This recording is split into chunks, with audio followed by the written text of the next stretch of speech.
Madam Toastmaster, fellow Toastmasters, and I'd like to say welcome guests, but I don't see any guests out there. Well, as noted, my name is Leo Kurkoski. That's a familiar last name. You have a member in your club with the same last name. That is my second son, Dan.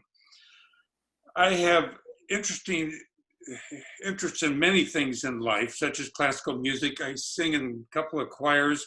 I love photography. And there are a lot more that I can talk about. But right now, I'm going to focus in on myself and my family. Today, I'm going to give you some highlights of my life and my family. If I were going to tell you the stories of everything I know, there'd be so many speeches. I wouldn't be able to do it all today. So let me get into the speech about myself and my family. My family, when I was growing up, included my dad, my mom, 2 brothers and 2 sisters.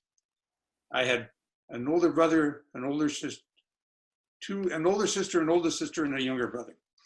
Okay, it's all complicated. Now, going on with the story, my dad died in 1960, and my mom died in 1979. These are important in the story only because you need to know who was living at the time when these objects happened in my speech. My brothers and sisters, however, are still alive and kicking, and we still stay in close contact often throughout the year. If not by email, sometimes by phone call, and sometimes actually visiting. Now, myself, I was born in Portland, Oregon, 1944. Now, I noticed Tom mentioned he was 24 years old. Well, I'm 76, almost 3 times, over 3 times that age. But that's me. Now, I attended 8 years of grade school at St. Rose Catholic Grade School, as did my brothers and sisters. This is giving you just some of my background. And then I went to high school, but I didn't do the normal thing that you would normally do in high school. I went to a seminary, high school seminary in Mount Angel, Oregon, which is a town south of Portland, about 30 miles. And Mount Angel has a hilltop in which there's a monastery, a Benedictine monastery. I spent 3 years there. Now, the reason it's only 3 years in high school is because on the 3rd year, and there's a whole nother story that I have to tell about that. But the quick story is, on my 3rd year, my advisor talked to me and says, Leo, have you considered doing something other than studying to be a Catholic priest? And so with that, I ended up completing my senior year of high school in Portland at Central Catholic High School, which is not too far from my home, not quicker to get to than Mount Angel. Mount Angel was a boarding school. I lived there, and we had our meals and food, and did everything together at Mount Angel. Now, that's a whole separate story, but let me get on to some other stories in my life. I graduated from high school, but I decided I didn't want to go to college. I did want to go to college, but I didn't know what I wanted to do. So I took 12 months and did something different. I worked with the National Fish and Wildlife Service, and I was a surveyor's aide. Now, that had a lot of stories in itself, but here are a few highlights. The first part of my job in the surveyor's aide was to go down to a wildlife refuge in southeastern Oregon called Hart Mountain. It's on a high plains area. It's not really a mountain as you might describe it, but it was high. And a lot of wildlife there. As a kid growing up in Portland, Oregon, a fairly large city, at the time there was around 350,000 people, I lived a pretty conservative life. And I can't see the timer, so I'm hoping I can see the lights. Oh shoot. I'm sorry if I have to interrupt here because I do want to see my timer. You're at 4 minutes. Thank you. Thank you very much. At any rate, I grew up in Portland, and I went on the wildlife refuge. Now, the thing about the wildlife refuges that I went to at Hart Mountain were antelope. And I have to say this one story about the antelope because it was so beautiful. The bald eagles, the rattlesnakes, and the bighorn sheep and other animals I saw in this refuge. The most beautiful was a herd of maybe 30 or 40 antelope running the plains. They come up against a barbed wire fence. They don't jump over it. They go under it. Now, some of you people may have seen this, but I was a kid from the city. I saw this and it was awesome. A herd of antelope going under a fence, and there's a dip in the middle of the herd. A beautiful sight that's never left my mind, my thoughts. Well, after that 1 year, I decided to go to college, and I did. I graduated from the University of Portland, which is a school here in North Portland. And after actually 5 years, because I took my time going through college even, I obtained a degree in electrical engineering. And it is during this time that I met a very beautiful woman who was since had become a graduate from Oregon State University, Janet Williams. Well, Janet became my wife, Janet Kurkoski. And we were married in 1968. And I bring that year up because that was an awesome year for my mom. 1968, my younger brother, Dave, and his wife, Mary, Janet, and myself, and my oldest sister, Teresa, and John got married.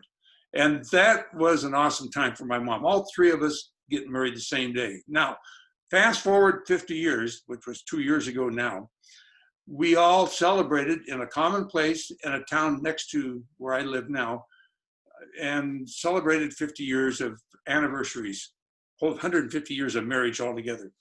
Now, just getting a little fast forward again, I have three sons. Brian is my oldest, Dan is my second, and Tim is my youngest. And we lived in a house in Portland for 33 years, the same house. The kids grew up and went on their way. After 33 years, Janet and I decided we needed to move to an area where we had more room. So we looked around and we found a place in which, I have to describe this in a sense. We were looking for a place where as we looked out our kitchen window, we didn't see the neighbor's bathroom window, and we see the light go on, the light go off, the light go on, the light go off. We wanted to have a place where we had a view, and we found one in a place called Washougal. Washougal is across the Columbia River from Oregon, from Portland, in the state of Washington. It's a small town east of Vancouver, Washington, about 10 miles, and we have lived here now for close to 15 or 16 years. It's on a hillside with plenty of property, an acre, which is plenty of property for us. And we have a beautiful view to the east where we can see Mount Hood, beautiful view to the south, the rolling hills of Oregon, and to the west, occasionally and quite often, beautiful red sunsets. The north is blocked out by trees and hills, but we have gorgeous views. We've lived here for over 13 years and enjoy ourselves very much. And I thought after a couple of years, I need to do something that is invigorating. So I was retired from Bonneville after 33 years. I got another job as a school bus driver in the city of Washougal. And I did that for about 10 years. And I'm going to retire from that too. And I have retired. But one of the things I enjoyed about driving a school bus is learning about the kids. And they were some of my favorite people. Some of these kids, oh, they're so cute. Some of the smaller ones, particularly kindergartner and grade school. Get up to high school age, I'm not too sure about those kids, but that's life. But I retired from that, but I'm called occasionally as a substitute. This year, however, with the pandemic, we don't have school. We haven't had school since March, late March, and now we aren't sure about school in the fall. I don't know what's going to happen. I've been retired twice, so I can handle this. So now I am just learning to live my life as not worried about school, not worried about work, not worried about working. So here I am, Toastmasters, talking to you about my short story of my long life, and hope that you have found something in it interesting. And if there ever comes a chance, and there might be, I will again embellish my stories with some other stories in a future speech. I appreciate the time of talking to you, and I'm sorry I spent a copious time talking about my life, but there's still more to come. Thank you, Leo. And technically, since this is an icebreaker, at least with us, I feel like we should all stand and give him a quick applause. So if you can, I'm standing. Okay, thank you. Thank you, Leo. Sterling, can we get a timer's report, please? It is my copious honor to report Tom came in at 6:52. Barry came in at 6.000000. And Leo went a tad over at 9:11. Wow, what was that? Is that a coincidence or what? Huh? This is copious. This is copious. It's a copious day.